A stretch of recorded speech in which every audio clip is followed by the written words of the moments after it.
Bonjour et Boker Tov, nous allons étudier la 6e montée de Parashat Vayeshev dans le cadre du Bet HaMidrash Hillel. Bet HaMidrash fondé à la mémoire du Rav Hillel Pevzner Zichrono Livracha. Notre étude commence au Perek Lamed-Tet, au 39e chapitre du livre de Bereshit, Pasuk Zayin, verset 7. Pour remettre le contexte, on a vu dans la montée précédente la Hatzlacha extraordinaire, la réussite hors du commun de Yosef, tant au niveau matériel. Il gravit les échelons de la réussite professionnelle dans la maison de Poutifar en un an, selon Rashi, 6 mois d'hiver, 6 mois d'été. Il a aussi quelque part une réussite dans le fait qu'il n'oublie pas Akadosh Baruch Hu, puisque c'est marqué dans Rashi que Shem, Shamaim, Shagur, Befiv, il avait le nom de Dieu toujours à la bouche. À chaque fois qu'il réussissait et qu'on lui demandait la raison de cette réussite, il citait Hachem. Mais aussi on a laissé un Yosef, comme nous dit la Torah, Vayehi Yosef Yefé Toar Veifé Maré. Un Yosef qui était beau de taille et beau d'aspect, c'est-à-dire que un Yosef qui faisait attention à son physique, mais Salsel Bissaro, il s'arrangeait les cheveux, et on se souvient des paroles de Rashi qui disaient que Yosef il s'est un petit peu relâché, si on peut s'exprimer ainsi, et Akadosh Baruch Hu il a dit, ton père est en deuil et toi tu es en train de te coiffer les cheveux, tu te fais des boucles dans les cheveux, je vais te lancer un ours contre toi, et cet ours, c'est ce que l'on va voir aujourd'hui, la femme de Poutifar, c'est le Nisayon, c'est l'épreuve de la femme de Poutifar pour Yosef. Pasuk Zayin. Vayehi, et ce fut Achar Adevarim Maele, après ces choses-là, après ce que nous avons vu précédemment, Vatissa Eshet Adonav, elle a levé la femme de son maître, est née à ses yeux, El Yosef vers Yosef. Au début, c'était simplement un intérêt, puisque Yosef était beau, était intelligent, tout ce qu'on veut, mais finalement ça s'est transformé en un espèce de jeu de séduction. Vatomer, elle lui a dit, Shirvaimi, viens vivre avec moi. Alors Rashi nous dit, Vatissa Eshet Adonav, elle a levé la femme de son maître, Kol Makom Sheneimar Achar, à chaque fois que c'est marqué Achar, comme ici, Vayi Achar Adevarim Maele, ce fut après ces choses-là. Achar, ça veut dire Samour. Ça veut dire que c'est tout proche de là. C'est important ici de dire que de la même manière que la paracha de Tamar, que nous avons vu dans la 4e montée de la paracha, où là aussi, c'est une histoire qui, lorsqu'on la lit telle qu'elle peut être une simple histoire de mœurs ou de famille, mais qu'on avait dit que Tamar, elle avait toute sa kavana, les Shem Shamaim, tout ce qu'elle avait fait, c'était en l'honneur d'Akadosh Baruch Hu, puisqu'elle voulait absolument avoir une descendance de Yehuda ou de sa famille. Ici aussi, dans beaucoup de commentateurs, et principalement dans la Chassidoute, on voit à travers Eshet Poutifar pas seulement le symbole du mâle et d'une femme qui veut attirer à elle un jeune homme, mais aussi une femme qui quelque part agit les Shem Shamaim. Notre cours concerne principalement le Pirouche Rashi, donc on se tiendra aux paroles de Rashi, éventuellement à amener de temps en temps quelques méfarchim, mais il faut savoir quand même que ce genre d'histoire ne doit pas être simplement étudié de manière superficielle, dans le sens que voilà un récit et puis les choses paraissent assez claires, l'histoire de cette femme. Non, il faut essayer de comprendre aussi plus loin qu'est-ce que cette femme cherche, pourquoi elle est tellement attirée par Yosef, si ce n'est le côté physique. Mais encore une fois, nous nous tenons au Pirouche Rashi qui explique les choses d'une certaine manière. Pasuk Chet, Vaïmaen, il a refusé. Vayomer, et il a dit, El Eshet Adonav, à la femme de son maître. Hen Adoni, voilà mon maître, ça veut dire ton mari. Lo Yada Iti, il ne sait pas ce qu'il en est avec moi. Ça veut dire que tout ce qu'il m'a confié, il m'a entièrement donné confiance. Ma babaït, ce qu'il y a dans la maison. Fechol Asher Yeshlo, et tout ce qu'il a, Nathan Beyadi, il l'a donné dans ma main. Donc ici, il veut lui dire, ton mari me fait entièrement confiance. Sur le mot Vaïmaen, il y a un ta'am, il y a une cantillation très particulière, c'est un shalchelet. Si vous avez un fromage devant vous, vous pouvez voir, c'est une espèce de zigzag qui va et qui vient et qui va et qui vient. Et d'ailleurs, c'est un ta'am, lorsqu'on le lit dans la Torah, la cantillation, elle monte, elle descend, elle monte, elle descend, elle monte, elle descend. Alors, le Sforno, le Alshir, pardon, explique que pourquoi il y a un Shalchelet ici, c'est pour nous dire que il s'est enchaîné, un Shalchelet, ça veut dire une chaîne, il s'est enchaîné à sa décision comme quelqu'un qui s'attache avec une chaîne. Ça veut dire qu'il a décidé, Vaïmaen, coûte que coûte. Je refuse, point. Et c'est seulement après qu'il a argumenté avec la femme de Poutifar. Mais d'abord, Vaïmaen. D'abord, il refuse. C'est clair chez lui, et il est comme enchaîné à cette décision, il n'ira pas avec cette femme. Et après, il lui expliquera le pourquoi du comment. Il y a d'autres Mefarshim qui expliquent d'une autre manière, une manière plus négative pour Yosef, mais on ne va pas ici les développer, et on s'en tiendra au Alshir qui dit que Vaïmaen, avec le Shalchelet, ça veut dire que véritablement il était sûr à 200% que jamais il ne va répondre à ses avances. Et il lui explique dans le Pasuk Tête, Enenu Gadol, il n'est pas plus grand, Baïtazé, dans cette maison Mimini, que moi. Ça veut dire je suis vraiment le chef. Velo chassach mimeni, et il ne m'a rien empêché. Meuma, du tout. Ça veut dire je peux prendre les décisions que je veux. Ki im, seulement otar, toi. Bacher atishto, puisque tu es sa femme. Fait et essaie, et comment je vais faire Arag et Dola Azot, cette grande faute. Vechatati l'Elokim, et je vais aussi fauter envers Dieu. Donc déjà, la première des choses qu'il lui dit, c'est le fait que je risque de répondre à tes avances, ce serait une faute envers mon maître qui m'a donné entièrement confiance, et ce serait le trahir. Et la deuxième chose, c'est Vechatati l'Elokim. Rachid de se demander, c'est quoi Vechatati l'Elokim? En quoi c'est une faute envers Dieu? Rachid explique, Bene Noach nitzavu ala harayot.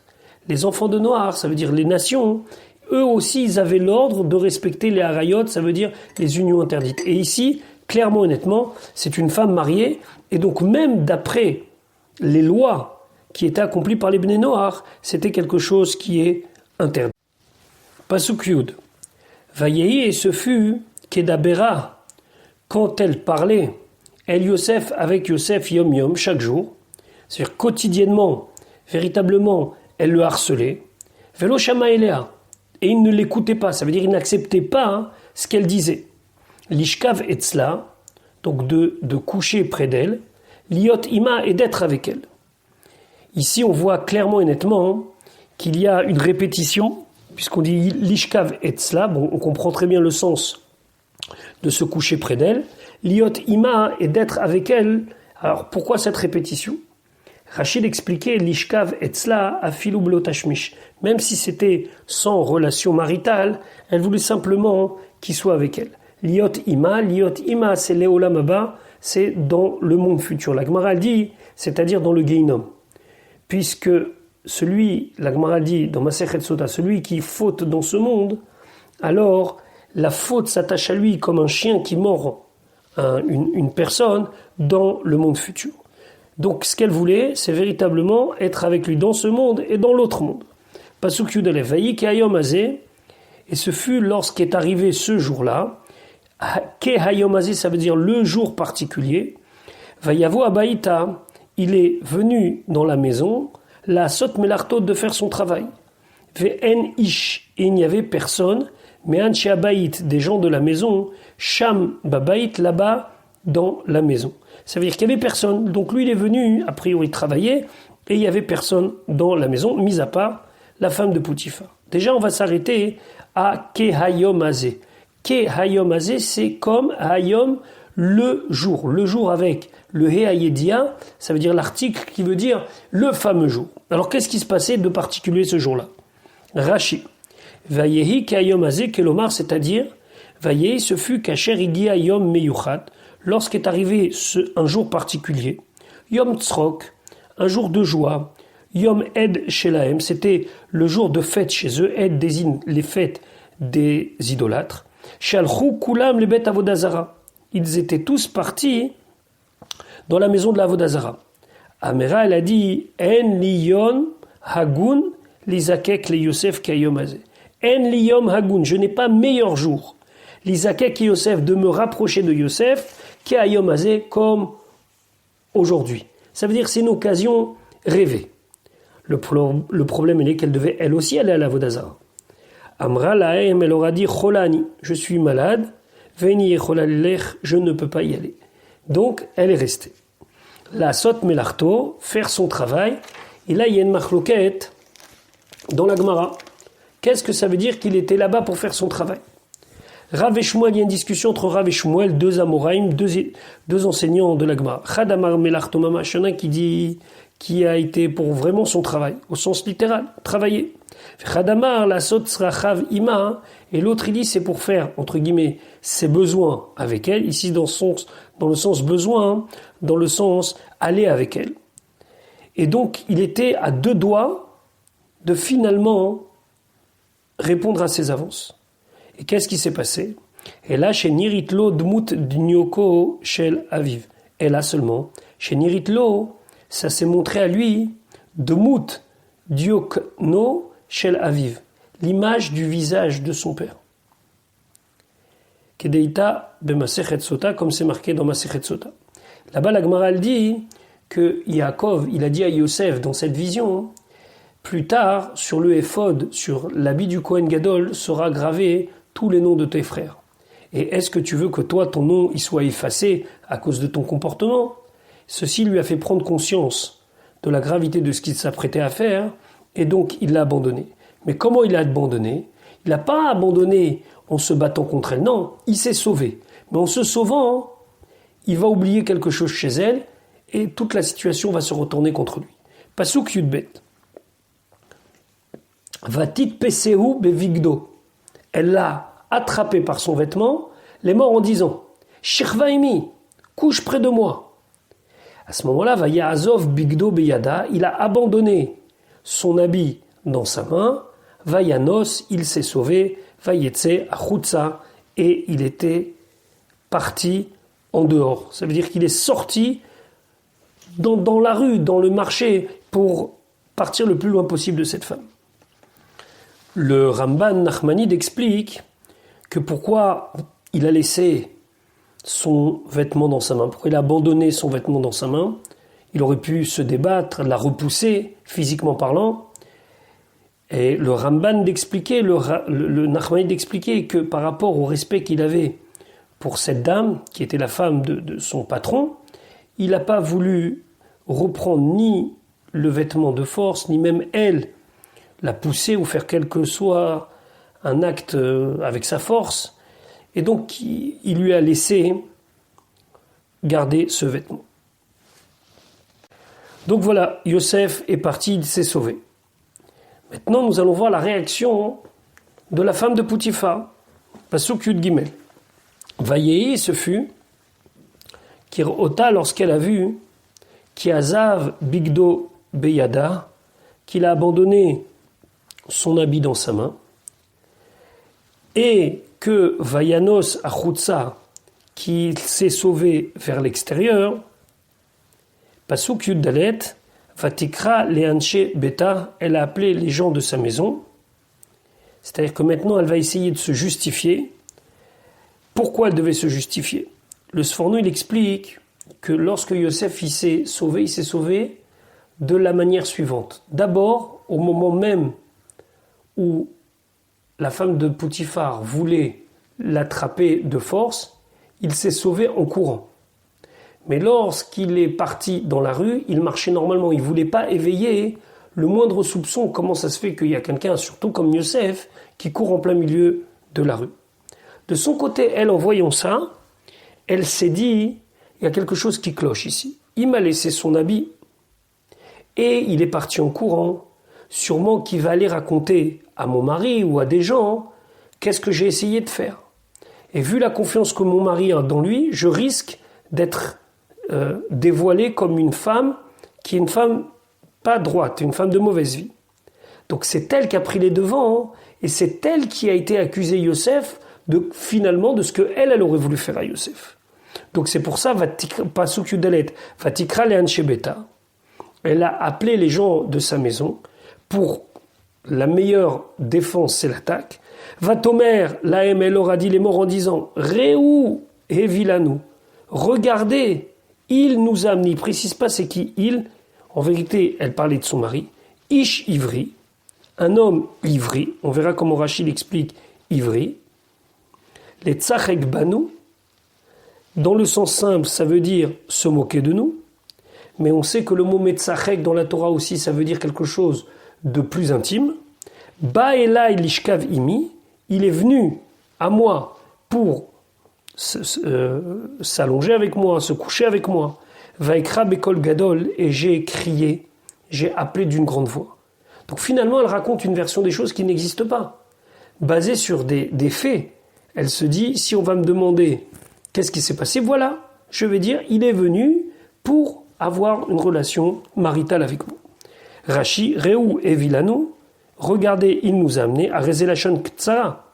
Rashi dit, c'est un verset qui est très court. Et Vilano, il nous a amené Vélo Pireshmi et Viu. Et il ne dit pas clairement le pasouk qui l'a amené. Ve'al Baala Omeretken. En vérité, quand elle dit ça de manière comme ça, un petit peu pas claire, un petit peu anonyme. En vérité, Ve'al Baala Omeretken. Elle dit cela sur son mari. Ivri, ça veut dire passer, mais Everanar. Il est de l'autre côté du Jourdain. Il est de l'autre côté du fleuve. Mibne Ever, des descendants de Ever. Pasuk Tetvav.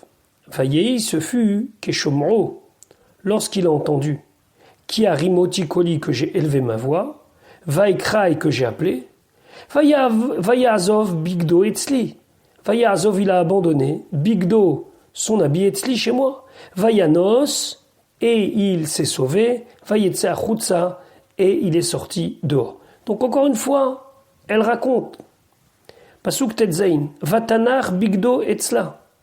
Et il a laissé son habit près d'elle. Adbo Adonav, jusqu'à que son maître est venu, El Beto, dans sa maison. Ça veut dire que volontairement, elle n'a pas tout de suite montré l'habit de Yosef. Elle a raconté une première version et elle a laissé de côté l'habit.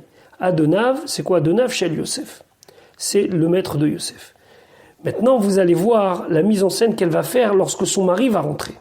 Pasuk Yudzain. Poutifar arrive, et là elle recommence. Va t'edaber elav. Elle lui a parlé, Kadevarim aele, comme ces paroles-là. Les mêmes paroles qu'elle a parlé aux gens de sa maison. Les morts en disant, Ba elai, il est venu vers moi, Aeved Ivri, le Eved Ivri, le Eved hébreu, on va traduire ça comme ça. Asher Evatlanu, que tu nous as amené les Tzachekbi, pour se moquer de moi, et encore une fois, les tzachek ici, c'est dans un sens plus intime. On a vu ça avec le cas de Yitzhak et Rivka, et le mot metzachek là-bas dans le contexte, ça veut dire avoir une relation maritale. Baelai Rachidi les tzachekbi, il est venu les tzachekbi pour se jouer de moi. Et encore une fois, ici c'est dans un sens de s'approcher de moi de manière d'avoir une relation maritale. À Eved à Ivri, le Eved, le hébreu, Asher Eved Talanu, que tu nous as amené. Tu sais, le fameux là, elle ne dit pas son nom, elle le désigne par rapport à son origine. À Eved, c'est qu'un esclave et en plus c'est un ivri. Parce que tu traitais, elle continue à raconter. Vaillez, ce fut. Car Rami Koli, quand j'ai élevé ma voix, Vaikrai, que j'ai appelé, Vaïa Azov, Bigdo Etzli. Il a abandonné son habit chez moi. Ça veut dire auprès de moi. Vayanos Achutsa, il s'est sauvé à l'extérieur. Pasuk tête. Vayi Kishmo Adonav. Et ce fut quand son maître, il a entendu être divrishto les paroles de sa femme. Asher Dibera Elav, qu'elle lui a parlé, les morts en disant, Kadevari Maele, comme ces choses-là, Asalecha, Asali Avdecha, il m'a fait ton serviteur, Vayicharapo. Et tout d'un coup, il se met en colère. Rashi Vayi Kishmo Adonav, et ce fut quand son maître a entendu.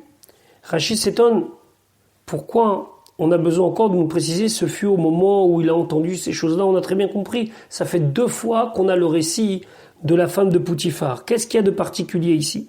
Rashi dit Beshat Tashmish Amra Loken. C'était dans un moment d'intimité qu'elle lui a dit comme ça. Elle lui a dit, tu vois, il a agi comme tu agis avec moi, il a agi avec moi. En tout cas, il a voulu Vezeu Shamra, Kadevarim Aele Asali Avdecha. Comme ces choses-là, comme on fait cette intimité qu'on a, ton serviteur, il m'a fait, Inyane Tashmish Kaele, la même manière d'agir intimement comme cela. Et donc, les conséquences de ça, c'est Vaïcharapo, qu'il s'est mis en colère. Parce que sinon, on ne comprend pas le pasuk tête. Il vient nous apprendre quoi? Encore une fois, il entend. Pourquoi cette fois-ci Vaïcharapo? Parce que cette fois-ci, c'était dans un moment d'intimité où il s'est rendu compte quelle proximité la femme de Poutifar accuse Yosef. Donc il a décidé d'agir. Je vais juste rappeler ici un Chiskouni. Il y a un Chiskouni qui dit que Yosef, il a été attrapé, il a été amené devant le roi.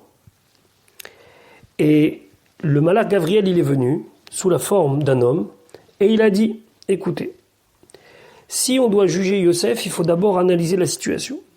Si les habits de la femme de Poutifar y sont déchirés, ça veut dire qu'effectivement, Yosef a tenté de faire avec elle des choses et elle a refusé. C'est pour ça qu'elle s'est débattue et lui, il a usé de l'usage de la force et ses habits sont déchirés. Non, si ce sont les habits de Yosef qui sont déchirés, ça veut dire que c'est elle qui a essayé de le forcer et donc l'habit déchiré signifie qui s'est débattu ou qui s'est sauvé. On a demandé d'amener l'habit, effectivement l'habit était déchiré. Et donc grâce à cela, Yosef, il n'a pas été condamné à la peine capitale. Maintenant, alors pourquoi il a été condamné à une peine de prison? Ce qu'on va voir tout de suite. S'il n'a rien fait, il n'a rien fait. Le Chiskouni dit qu'il n'a pas tout de suite été acquitté. Pourquoi? Pour ne pas faire honte à la femme de Poutifar, parce que s'il était acquitté, alors la femme de Poutifar, elle aurait été salie au sein de la société égyptienne, et ça, on ne cherche pas à le faire. C'est pour ça qu'il va aller en prison, mais il ne va pas être condamné à mort. Et qui l'a jugé de cette manière? C'est les Kohanim Mitzrayim, c'était les prêtres de l'Égypte. Et d'ailleurs, plus tard, Yosef leur rendra bien ce qu'ils ont fait maintenant, puisque quand il va acheter toute l'Égypte, il achètera toute l'Égypte, Yosef, contre de la nourriture, sauf les terres des prêtres de Mitzrayim. Parce que les prêtres de Mitzrayim l'avaient jugé à son bénéfice, et ils ne l'avaient pas ni condamné à mort, ni non plus condamné à une peine de prison trop importante. Mais Yosef est condamné alors qu'il est strictement innocent. Donc voilà, Yosef est condamné. D'après le Chiskouni, il est condamné pour ne pas complètement désavouer la femme de Poutifar. D'après d'autres, il a été condamné simplement parce qu'il n'y avait pas de témoin et c'était sa parole contre celle de la femme de Poutifar. Et donc, on n'a pas vraiment tranché, on l'a mis dans une prison. Et d'ailleurs, pas dans n'importe quelle prison. En tout cas, pas dans n'importe quel quartier de la prison. Pasuk Raf. Vaikach a donné Yosef Otto. Et il l'a pris, le maître de Yosef, et il l'a donné, ça veut dire qu'il l'a fait rentrer Elbet Assoir dans la prison, qui d'ailleurs, cette prison était dans sa propriété, puisqu'on verra plus tard dans le Perek même, dans le chapitre 40, dans quelques psukim, Vaïten Otam Bemishmar Bet Saratabachim, qu'ils ont été mis, le maître panetier, le maître échanson, en prison dans la maison du Saratabachim, dans la maison du chef des bouchers. Et qui était le chef des bouchers? C'était Poutifar. Donc la maison était aussi en partie une prison, mais pas n'importe quelle prison. Mais comme l'endroit, Asher, Assiré Ameler, que les prisonniers du roi, Assourim, sont prisonniers là-bas, sont enfermés là-bas. Vayisham Bevet Assoar, il était là-bas, dans la prison. Ça veut dire que là, il faut souligner, nous dit le Ramban, qu'il aurait né et puis être envoyé dans la prison avec les vrais brigands, les vrais voyous, les vrais repris de justice. Mais là, fermé avec des prisonniers politiques. À Siré Ameler, sont les prisonniers du roi, ceux qui se sont opposés au roi, les opposants. Et ça va lui permettre de faire de très très bonnes connaissances, le Saraophim, le Saramachim. Donc même dans sa difficulté, Akadosh Baruch Hu lui donne la possibilité de le vivre plus ou moins avec facilité. Donc il est dans le quartier VIP de la prison. Pasuk Rafalev, Vaye Hachem et Yosef. Hachem, il était avec Yosef. Vayet Elav Chased. Et il a mis sur lui, il a attiré sur lui des bontés, des faveurs. On verra ce que ça veut dire. Vaïten chino be'ene sar bet assoar. Et il a trouvé grâce au chef de la maison, de Bet assoar. Rashi, Vaïten et la frased, Shaya Mekubal et Kol Roav. Il était accepté, Shaya Mekubal, il était donc accepté, il était bien vu, les Kol Roav. Tout celui qui le voyait, voyait que c'était quelqu'un de bien. Lashon Kala Na'achasuda. Lorsqu'on veut, d'après la Mishnah, dire des qualités sur une Kala, sur une fiancée, on dit Kala Na'avachasuda. C'est une Kala, c'est une Na'a belle et Chasuda, gracieuse. Ça veut dire que quand on la voit, on voit tout de suite, et ça nous donne tout de suite envie de la considérer bien. Sheba Mishnah, comme c'est dans la Mishnah de Ktuvot. Et donc vraiment, c'est une acte extraordinaire. Parce que même le chef de la prison voit dans lui quelqu'un d'extraordinaire, un charisme, et il lui donne la possibilité, encore une fois, de connaître sous une forme un petit peu atténuée. Comment ? Il va le nommer un petit chef dans la prison. Pasuk Ravbet. Vaïten sar bet assoar, et il lui a donné le chef de la prison. Et kol asirim, tous les prisonniers, asher bevet assoar, qui se trouvent dans la prison, ça veut dire qu'il est devenu responsable de tous les prisonniers. Ve'kol asher osim sham, et tout ce qu'il faisait là-bas, ou aya ose, c'était lui qui le faisait. C'est-à-dire c'était sous ses ordres.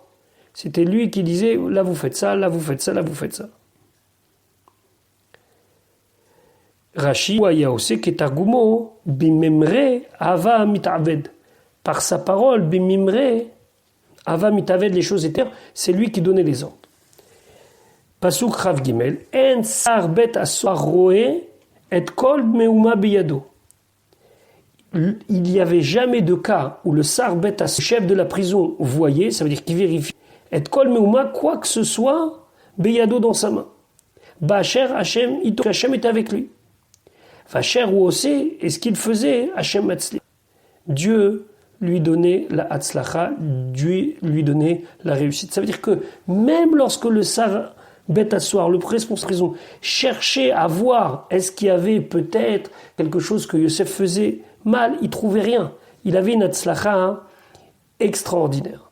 Rashi s'intéresse sur la formulation des mots Ba'asher Hashem Ito et nous explique Ba'asher Hashem Ito Bishvil chez Hashem Ito, que Hashem était avec lui. Donc voilà, encore une fois, Yosef brille.